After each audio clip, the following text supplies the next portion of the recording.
The following program deals with a controversial subject. The theories expressed are not the only possible interpretation. The viewer is invited to make a judgment based on all available information. Tonight on Sightings, a family is terrorized by a deadly poltergeist. I raised my arm up, and there was bites all over, and they were like biting through me. And an expert investigation brings them face to face with a frightening entity. He's here. I'm trying to convince him to show himself. Then, a UFO encounter leaves the witnesses scarred for life. It's a composite of many UFO cases all rolled into one with very horrifying results. And evidence may reveal government involvement. And did an ancient curse turn this Hawaiian paradise into hell on earth? The people that had stayed there saw dead bodies floating in the ocean. They had terrible, terrible odors in their rooms. We were told, don't scare away the tourists. At that point, it started to appear. They had large, dark eyes, claw-like hands. I began sensing and knowing and feeling. I do believe in life after death. I mean, I've been there. We have not scratched the surface of what the mind can do. It's a connection with the unknown.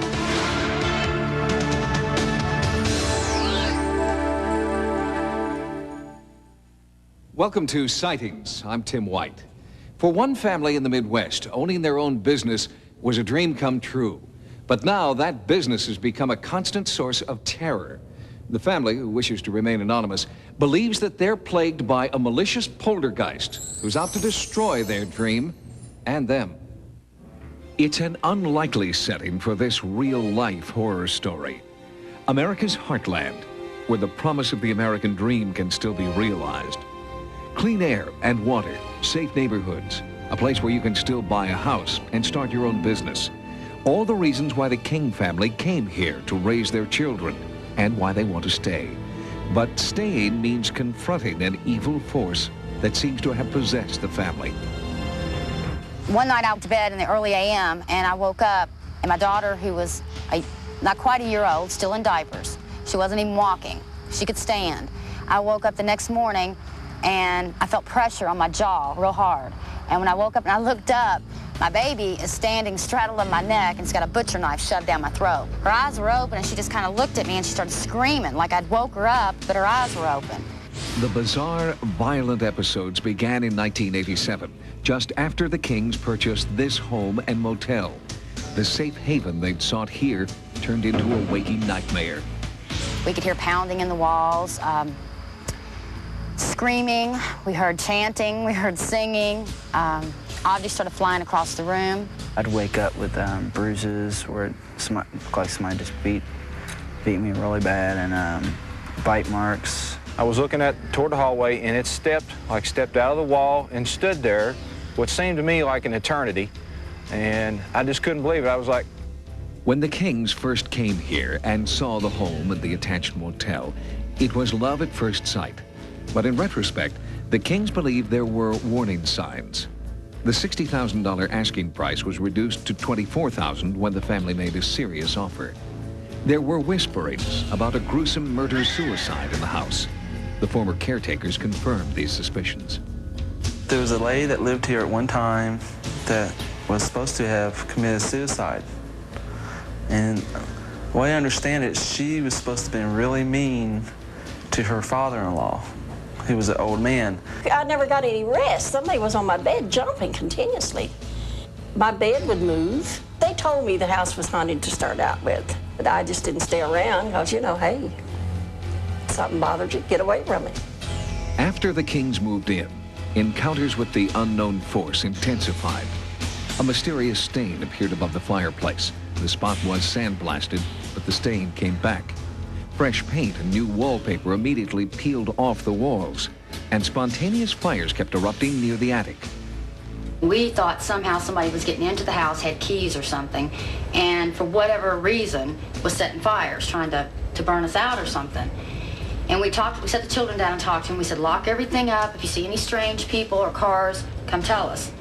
Well, I took my daughter to the bathroom, and she looked up at me, these real serious eyes, and said, Mommy, she said, Daddy didn't start the first fire, and she said, the ghosts are setting the house on fire. And she meant it. I mean, you look at her eyes and just say, she meant what she was saying.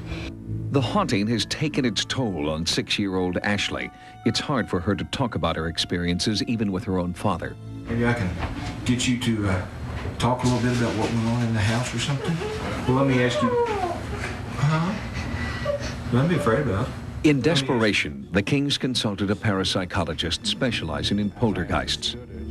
They were having poltergeist-like activity in the house, which to me meant that things of a shadowy nature were taking place. I also felt that the children were in danger, or could be in danger. I recommended strongly that they not be brought back into the house until the place was cleared. But with their life savings in the house, the Kings were trapped. After Dr. Moscow's visit, Doretta began to have terrifying visions of a grisly murder. Was she seeing the ghostly images of a deadly crime? First time that this happened, I had put my daughter, who at the time was like 1.5 years old, she was a baby. had her in the tub, and she was standing here, and I was sitting on the side of the tub, and I felt that jolt. It felt just like somebody was running a movie projector on a wall. It was vivid color. I started seeing, what you call the images or whatever, of a man, and the man was sitting on the side of the tub fighting with the woman, and he killed her. And I mean, that's like I felt her. She released, and it was over. And then, you know, the little girl, he hit her the first time with the shovel, and sorry. Because I felt the emotion. She knew he was hurting her, and she screamed, "Mommy," and Mommy was already sliding down, and he hit the little girl, and the first time she hit the wall, so he hit her again, and then her little head, blood just started, you know, kind of splattered on all through her little hair, and then he drug him over there. It got to the point and bad enough where me and Stephen would even stay awake at night and just make sure we didn't feel anything or see anything happening to Doretta, because she seemed to be at one point getting the most attention, I guess, if you want to put it that way. She was being almost like violated. And then it moved away from me onto the children, and they were actually being bitten. Ashley got the worst of that. She would scream and say, "Make them stop." And one time I jumped on top of her, and I was really mad, and I told him to bite me. And I could feel her skin underneath me. I could feel it like it was depressing, and I raised my arm up, and there was bites all over. And they were like biting through me, and they weren't biting me, but they were biting her. And that was horrible, because I couldn't stop them from hurting them. Desperate to rid their lives of this terror, they turned to world-renowned parapsychologist Dr. William Roll for answers. This particular home is located in a triangle of high-tension wires, leaving open the possibility that the occurrences may be related to that situation. A home like this is a kind of hatchery for ghosts, you might say, because of the electromagnetic fields. We accompanied Dr. Roll during his investigation. 3 prominent psychics were brought in to try and identify the source of the disturbing poltergeist activity. I feel there was a murder here. Possible that there could be a body under this house, or bodies, too. I don't feel it's necessary to dig them up. I feel that these people can be released simply through understanding. The investigation proceeded. Finally, at 4:17 a.m., a breakthrough. The presence of an entity was strongly felt. Although our cameras couldn't pick up an image, Doretta felt she had made contact. He's here. I'm trying to convince him to show himself. Any idea where he might do that? He's standing right here. You gotta work with him. I mean, this is the first time he's ever even attempted to be nice. It's building. Right there. Where? Can you touch where it is? The wood. Even one of our skeptical crew members felt the presence. I feel it, and I see right there. Yes, right here. We're just giving we're negotiating here. My hair is standing on end. Come on, man. So strange. It's dissipated after all the activity of the evening. Okay. Calmed down. There it was. families who live in a home like this may experience, because of the place they're at in their lives, may experience events that have happened in the past in this house, in a house like this. There seems to be something that we call place memories. It's not only brains and minds that hold memories, but places also hold memories. We raised the children that monsters weren't real, and there wasn't ghosts and boogeymen. And we raised them to be really secure in that. And when this happened, and when it all came about, suddenly our belief system and what we taught our children was turned upside down and shook. And they looked at us, and it was that look of, you know, we trusted you. Despite the work of the parapsychologists, the Kings were finally forced out by the entity. They wanted a safer home for their children, but finances have made it impossible for them to abandon the home they own. They've had to move back, and no one can predict what awaits them now. Coming up next, a UFO encounter leaves the witnesses scarred for life. It's a composite of many UFO cases all rolled into one with very horrifying results. In recent years, there's been a marked increase in the number of people who claim to have had contact with alien beings. Some of them tell disturbing stories of abuse and claim to have real physical scars from the close encounters they found terrifying. When it comes to UFO encounters, Hollywood has had a field day. The movies have portrayed aliens as comical spacemen or as benevolent creatures. But the movies we love to laugh at have nothing to do with reality. Reality is a woman named Vicki Landrum. I'd go to the grocery store, and people would make fun of me. I'd try to go to church, and the pastor asked me not to come.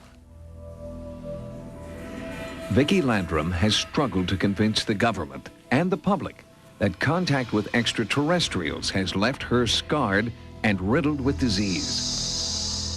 Well, it's not just a light in the sky or somebody thinks they saw something. A real serious case, you know they've seen something. It changes people's lives. They're never the same afterwards if they've had a close encounter or if they've been injured. Houston, 1980. They were driving on a deserted road. Betty Cash, Vicki Landrum, and her 7-year-old grandson, Colby. They claim to have had a UFO encounter that left more than memories burned in the minds of these 3 victims. I kept screaming for Betty to get back in the car. So finally she come to get back in the car, and when she caught a hold of that, it burned her ring into her finger. That car was that hot. They all had stomach aches, they all had diarrhea, they all vomited, they were all burned, they all developed sores later. They all lost some hair. Mrs. Cash, most of her hair, Mrs. Landrum less, and the boy even less. But in each case, something happened that is typical of radiation exposure. My eyes were burned so till they swelled till I couldn't hardly see. I couldn't see how to read or watch TV or do nothing. And every time I'd get out in the sun, it'd be big blisters, and I had sores all over my arms. After this happened to me, well, I couldn't work. I didn't have no friends to talk to. So it just made me like a hermit. The Cash Landrum case, as I call it, to me is a very significant case because we have a situation where we had a very large flying machine that came over the road that actually left marks on the road, so you know where it was exactly. It left burns on the trees. It left burns on the people. It changed their physiology. It's a composite of many UFO cases all rolled into one with very horrifying results. While campaigning for the presidency in 1976, Jimmy Carter claimed he had seen a UFO. Carter vowed to make all government materials on UFO sightings available to the public. 20 years earlier, Andy Florio, a big band musician, had an encounter with a UFO in Arizona and experienced burns similar to Vicki Landrum's. Now, he wants the government to make good on Jimmy Carter's promise. Jimmy Carter made a commitment to the American people that he would release all UFO secrecy to the American people if he became president, which he did not do. As a citizen and so forth, and as a victim of a UFO, I'm madder than hell. That's all there is to it. My elbows burned me 37 years, man. It's going to burn me the rest of my life. I know it. It's burning me now. There are many secrets in this world kept by various governments and various peoples.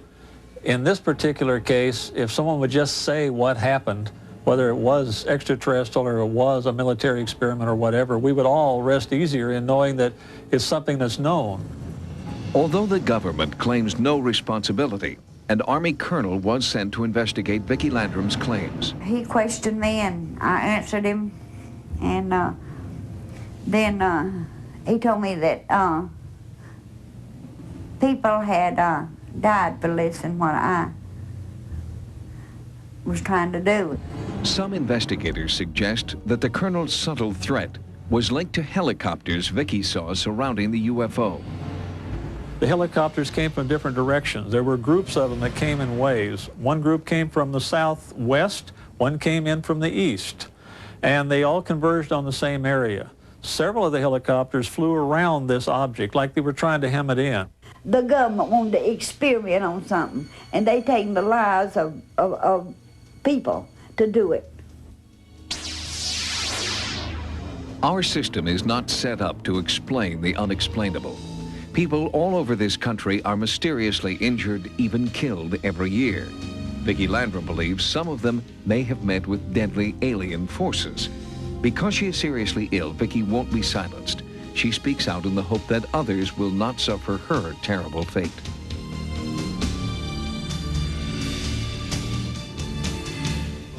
Coming up next, was this Hawaiian paradise cursed? We were told, don't scare away the tourists. Or was it just local superstition? The people that had stayed there saw dead bodies floating in the ocean. They had terrible, terrible odors in their rooms. In virtually every culture, burial grounds are considered sacred. Some are said to carry a curse for those who dare violate them. Perhaps it was such a curse that struck the a hotel built on sacred ground in Hawaii. The native peoples of Hawaii respect the awesome power and beauty of nature because they believe that the same forces that created their island paradise can also destroy them. They believe the forces of nature are ruled by the gods. Break their laws, and the gods will retaliate. Hawaiians believe ground that is sacred to the gods must be respected. For that reason, according to local beliefs, the Seven Seas Hotel should never have been built. Native Hawaiian people have a great deal of respect for what Westerners might consider superstitions.